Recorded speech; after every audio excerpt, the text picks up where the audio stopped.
Welcome to Bed Crime Stories podcast. I'm your host, T. If you like all things true crime, if you like it delivered in a peaceful, tranquil manner, if you like it clear and concise without drama, then I highly recommend you subscribe. And if you like what you hear, please smash the like button. It's a free way you can help. And now, without further ado, let's dig in. Well, hello there. Today I'm going to talk about the Madeline Soto case. New documents have been released in the case of 13-year-old Madeline Soto, and they contain bombshell revelations about the main characters in the case, namely Madeline's mother, Jen Soto, and Jen's sometimes boyfriend, Stephan Sterns. Now, you may recall that Maddie was discovered lifeless in a bamboo grove 22 miles from her home in Kissimmee, Florida, after going missing on Monday, February 26. Stephan Sterns was soon arrested and charged with essaying Madeline over a period of years, starting when she was just 8 years old. It wasn't long before Stephan was also charged with Madeline's death. These new documents, which were released by the prosecution, are redacted interviews with various people. Among the most shocking revelations are that Jen Soto suggested that the essay of Madeline was, quote, not evil. Jen Soto was interviewed on March 1st after Sterns was arrested. During the interview, Jen continuously protected Stephan and was even asked why she prioritizes Stephan over her daughter, Maddie. At one point, Jen referred to the essay stuff as not evil, but said that the murder was evil. It sounds like Jen knew what was happening to her daughter, which to me is worthy of criminal charges. However, the authorities are saying they currently have no plans to arrest Jen Soto, which makes me say, what the F? And I don't say that very often. Here's what the officer wrote regarding Jen Soto's emotions. Quote, Jen Soto did not show the same level of emotion or care in regards to Madeline's ongoing victimization by Stephan Sterns than she did her disappearance. It appeared to me that she has already accepted that the victimization was happening and her emotion appeared fictitious. End quote. Jen said she didn't notice anything unusual going on between Maddie and Sterns. She did reveal that Maddie had recently told Sterns that she had a crush on a boy. Could this be the motive for Maddie's death? Was Stephan threatened in some way by Maddie's burgeoning interest in boys of her own age? I ask this because Stephan Sterns' father, Chris, was asked about the nature of Stephan's relationship with Madeline, and Chris said he had the impression that his son loved and cared deeply for the little girl. And now we have confirmation that Jen Soto lived with two female renters and that Madeline's bedroom was actually the one set up in the living room. One bedroom upstairs, the bedroom labeled number 4, was actually a guest bedroom. And that is the bedroom that Jen sent Maddie and Stephan to on the night of Sunday, February 25th. And it is in that bedroom that Maddie likely lost her life at the hands of Sterns. And I mean literally at the hands of Sterns. It's been reported that he used his hands around her neck, if you know what I mean. Note that this townhouse is owned by Jen's father, and Jen is expected to pay rent. Funny because one of Madeline's friends said that Jen had threatened to kick Maddie out. I wonder what the grandfather would think about that. So it turns out that Sterns was pretty much living in his parents' home 2.5 hours away in Northport, Florida, at the time of Maddie's death. He'd driven to Kissimmee on Sunday, February 25th for a visit and arrived around 6:30 p.m. As we know, Maddie was enjoying her birthday party that day, at her maternal grandmother's house, she was later driven home to the townhouse by her maternal aunt. Now here is a shocking detail about room number 4.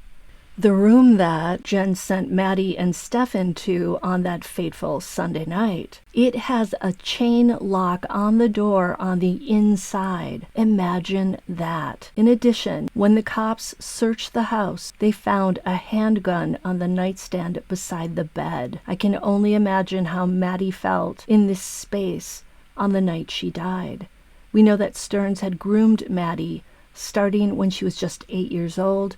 And one of the things he used to get her to commit certain SA acts was the threat of not allowing her to use and play on a cell phone. I think it's safe to assume that Sterns also used that weapon as a threat, allegedly. He's been charged with her death, but we don't know the specifics of what actually went down in room number 4 that Sunday night. There was one clue, though. Inside a backpack that was found in that room was an orange bottle of cream that was labeled as being a cream used for self-gratification, if you know what I mean. I'm trying desperately not to say these words because I can't get ads on the video if I say them and then I don't get paid. Ah, the dilemmas of being a true crime creator. Now, a friend of Stephan Sterns recalled that Stephan had once been caught outside his house, meaning the friend's house, trying to film the friend's mother in the bathroom. Remember that? Thus, we know that Stephan was something of a voyeur. Well, apparently the cops found a folder on Stephan's phone that included photographs of one of Jen Soto's female roommates, and the photos showed her without her clothing. It's believed that Stephan secretly took the photos through a crack at the bottom of her bedroom door. How creepy is that? According to these newly released documents, the day after Stephan's arrest, Orange County deputies said they believed Sterns had information regarding the disappearance of Madeline Soto, but he, Sterns, refused to answer any questions and soon requested an attorney. This led detectives to believe Madeline was never dropped off near her school. Once the focus of the investigation changed, detectives started to gather more info about what happened on the morning of February 26. Few hours after officials said this evidence made them confident that Madeline was no longer alive, the Osceola County Sheriff's Office said they received a tip from someone who said they potentially saw Stephan Sterns and his vehicle in St. Cloud, Florida, changing a tire on the silver sedan he was driving. This tip led search teams to a wooded area near Hickory Tree Road, where Maddie's body was found. Let's talk a little more about that flat tire. When Stephan Sterns' father, Chris, was interviewed after he drove to Kissimmee to help Stephan and Jen get a hotel room, when the police sealed off the townhouse for a search, Chris described his son as someone who had spent a lifetime lying to him and his mother, Debbie, and who'd been known to steal from them. By the way, Chris apparently worked in law enforcement for a little while when he was younger, and he decided to go into sales when he saw the perks that a friend was getting as a salesperson. Chris admitted that after Maddie went missing and after he'd spoken to Stephan and heard Stephan claim that he accidentally wiped his cell phone clean, he, Chris, asked his wife Debbie, "Do we really even know Stephan?" And apparently when Chris asked this, Debbie got really upset with him and was sort of defending Stephan. Chris began to suspect his son of being involved in Maddie's disappearance because of the strange stories he was telling him and the inconsistencies in those stories. As I said earlier, Stephan was actually living in his parents' home in Northport at the time of Maddie's disappearance. And according to Chris, who has the mouth of a truck driver, by the way, which is why I'm not playing every word of his interview with the cops, Stephan is a, quote, effing pig, end quote. It sounds like he doesn't keep his room in mommy and daddy's house clean. Chris said that Stephan didn't have a job. According to Chris, he'd given his son a position in his real estate business at some point, but the money apparently wasn't enough to entice Stephan to get his, quote, arse out of bed each morning, so that gig sort of fell away. Chris's real estate business entails selling homes in 6 different cities. So it sounds like the father is a very motivated businessman, unlike his son. Chris also said that Stephan worked at a Quiznos for a short period. The father also said that he had been supporting Stephan for quite a long time, but he'd finally gotten fed up and cut off the funds. But personally, I wonder if Chris and Debbie were still supplying Stephan with some sort of allowance. I say this because we know that Stephan had the money to purchase his little game figurines that he liked to paint and had even won awards for. He also was able to purchase his vaping supplies, food, and gas. We know that the silver sedan Stephan was driving belonged to his father, so I'm assuming Mom and Dad were paying for that car and the car insurance. Of course, Stephan did have another car of his own, but I also think maybe the parents were paying for that. And I do wonder though, did Stephan have a secret stream of income? My fear has been that Stephan was making money selling the photos and videos that he'd taken of Maddie and maybe even of that one roommate on the dark web.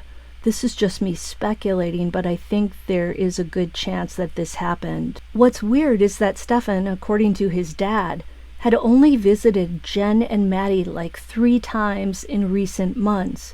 So the essay stuff with Maddie had to have been less frequent than when Stephan was living with them full time. Maybe this is why Stephan had a plastic torso of a life-size female doll in his bedroom at his parents' house. You may recall that his mother found this object when Stephan was in Kissimmee at the hotel with Jen and Chris. The overall portrait that Chris Sterns paints of his son is one of a failure to launch young man, a person who, for whatever reason, has not yet turned into a self-sufficient, mature man.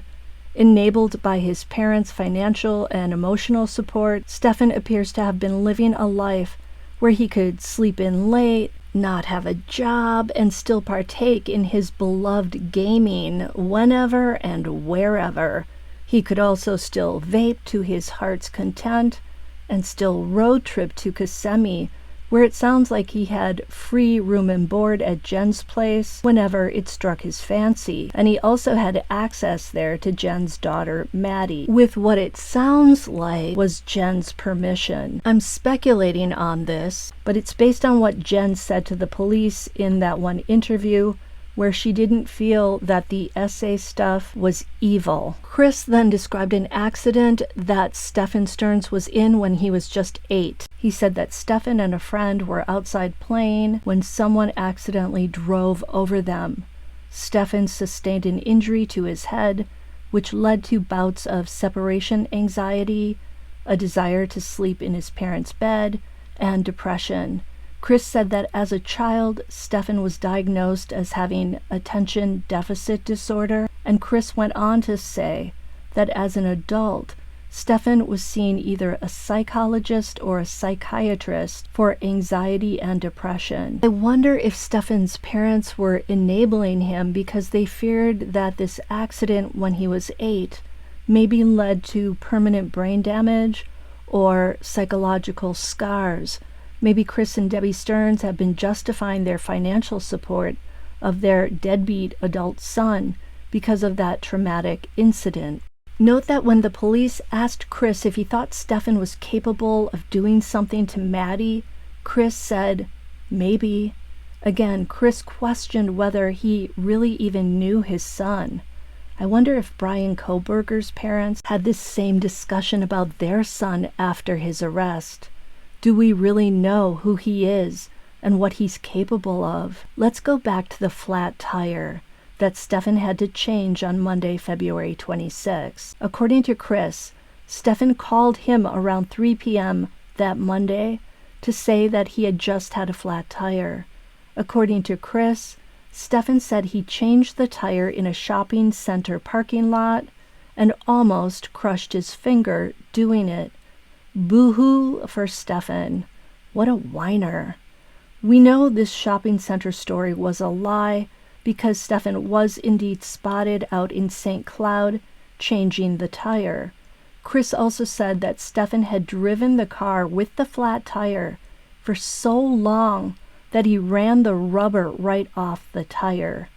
To me, this spells Stephan may be panicking when he got the flat tire, and this would have been because he had Maddie's lifeless body back in the trunk. I would imagine Stephan did not want to pull over immediately when he got the flat tire if he was driving it in a highly populated area. He would have feared opening the trunk to get to the donut replacement tire when Maddie's body was back there. This may explain why he drove with that flat tire for such a long distance. Remember, the dump site was 22 miles away from Jen Soto's townhouse. On that same Monday, February 26, at around 5 p.m., Stephan called his father to say there'd been an incident. He described dropping Maddie off at school, watching her walk toward the school, but said that she never actually made it there. Chris told Stephan, well, since you were the last person with Maddie, the cops are going to want to know where you were. Chris then asked Stephan, did you have your phone with you? And Stephan replied, no. And the father asked, well, why not? And Stephan said, because I forgot it. This is when Stephan told his father that he accidentally did the factory reset on the phone. Stephan said he was multitasking at the time and accidentally reset the phone. The father then asked his son, is there any reason not to give the phone to the cops? And Stephan said no. Can you imagine how he must have felt at that moment? Stephan? I'm thinking he was likely pooping bricks. So once Maddie goes missing and Jen, Stephan, and all the roommates are forced to spend the night away from the townhouse, Chris Sterns drives to Kissimmee and arrives there around 3 a.m. I believe this is on the evening of Tuesday, February 27th. Chris rents 2 hotel rooms, one for himself and one for Stephan and Jen. The hotel rooms are on opposite ends of the hotel. Chris says he woke up at 6:30 a.m. and drove to his office. So it sounds like he might have an office near Kissimmee because I'm assuming he didn't drive 2.5 hours back to Northport. Later, around 10:45 a.m., Jen called Chris asking where Stephan was. Jen said that Stephan had been gone for about 25 minutes. When Stephan showed up about 30 minutes later with an energy drink in hand, Chris then read Stephan the riot act for leaving. Chris also made it clear that he believed Jen was also lying because she had to have heard Stephan get up and leave the hotel room. Now, when the police pull Chris aside to speak to him, they tell him they have evidence showing that Stephan drove to Northport that day in the early morning hours, meaning the night that Stephan, Jen, and Chris stayed in the hotel. Stephan had apparently snuck out and driven the 2.5 hours to Northport. Chris was shocked. He told the cops about his wife saying that someone tried to enter the home around 3:19 a.m. Their 5 standard poodles went ballistic at the time. So the cops are then eager to get law enforcement over to the Sterns Northport home, fearing that maybe Stephan took Maddie there to hide her away. They tell Chris they believe Maddie is still alive. Chris says, yes, you guys can search our house. You can also search my storage unit. Chris then calls his wife, Debbie, to give her a heads up. It sounds like the dogs are sort of problematic and they need to be sequestered when people come over. When he gets through to Debbie, she's crying and she's clearly upset by the whole situation.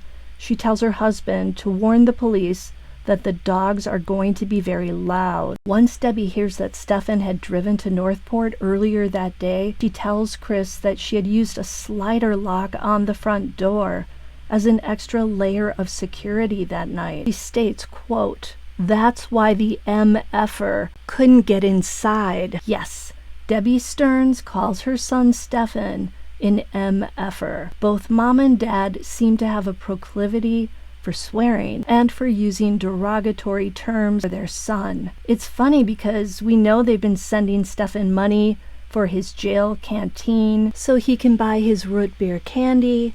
They've also been sending him whatever books he requests. So it seems like maybe they have a love-hate relationship with him. Now, when somebody tried to get into the Sterns' house at 3:19 a.m., dogs were barking. Chris said that he was with Stephan and Jen at 3 a.m. in Kissimmee. So it is impossible for Stephan to be in Northport at that time. It would have been after 3 a.m. that Stephan drove to Northport. The cops also tell Chris that someone tried to access his storage unit there. And Chris is like, that's impossible because there's only one key, and I currently have it with me in my car. So the cops go out to his car, and sure enough, the key is there. However, Chris also tells them that there was a second key at some point, but it went missing. It sounds like Stephan likely nabbed that extra key unbeknownst to his father. But Chris is like, there would be no reason for Stephan to go into the storage unit. The only thing in there is like his guitar, and it's way in the back, and he'd have to dig through a whole bunch of stuff to get there. And I just don't think my son is motivated enough to go into the storage unit and dig his way to the back. By the way, when asked about Stephan's education, Chris said he didn't go to college and that his wife Debbie had done Stephan's homework in high school. Talk about enabling your child. Can you imagine doing all of your kids' homework? Please tell me you didn't do that. I mean, I would have loved for my mom or my dad to do my math homework, but what lesson would that have taught me? There's no way my parents would have ever done that. I know when it comes to science projects and science fairs, sometimes a parent will help their kid because they want them to win an award.